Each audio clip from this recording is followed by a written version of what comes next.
حضرت حسن بصری رحمت اللہ تعالی علیہ کے ہاتھ پر ایک ایسے شخص نے توبہ کی جس نے تقریباً 22,000 فن چوری کیے تھے۔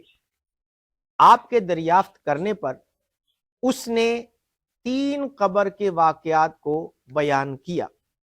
اس میں سے ایک یہ تھا، اس نے کہا کہ کفن چوری کرنے کے لیے جب میں نے ایک قبر کھودی تو میں کیا دیکھتا ہوں کہ مردے کے ہاتھ پاؤں زنجیروں سے جکڑے ہوئے ہیں، اس کا منہ جو ہے وہ سیاہ ہو چکا ہے اور اس کے بدن سے بدبو آ رہی ہے، اتنی بدبو کہ وہاں پر ٹھہرنا بھی مشکل ہو رہا تھا۔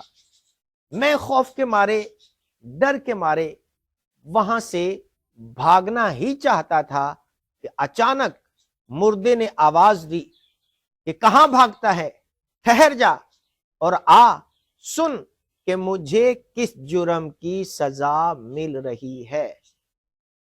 میں گھبرا کر ٹھٹک کر وہیں پہ ٹھہر گیا اور قبر میں جھانک کر دیکھا تو مردہ زنجیروں میں جکڑا ہوا تھا۔ میں نے اس سے پوچھا کہ چل بتا کہ تجھے کس جرم کی سزا مل رہی ہے، کس وجہ سے تیرا منہ کالا کر دیا گیا ہے، بدن سے بدبو آ رہی ہے اور اس حالت کو تو پہنچا ہے۔ تو اس نے کہا کہ میں مسلمان ابن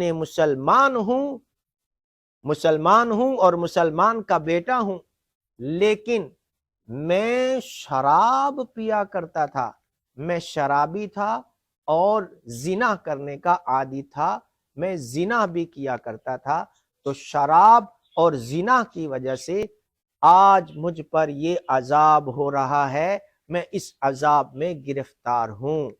اس شخص کا کہنا ہے کہ جب میں نے کفن چوری کرنے کی نیت سے دوسری قبر کو کھودا تو بڑا ہی عبرت ناک اور دل ہلا دینے والا منظر میرے سامنے تھا۔ ایک شخص میرے سامنے کھڑا تھا جس کا منہ خنزیر کی طرح ہو چکا تھا، جس کا چہرہ خنزیر کے جیسا تھا اور اس کی گردن میں توق اور زنجیریں پہنائی گئی تھیں۔ مجھے آواز آئی کہ یہ شخص جھوٹی قسمیں کھایا کرتا تھا جس کی وجہ سے اس عذاب کے اندر مبتلا ہے۔ پھر اس نے کہا کہ جب تیسری قبر کو میں نے کھودا تو اس سے بھی زیادہ خطرناک منظر میرے سامنے تھا۔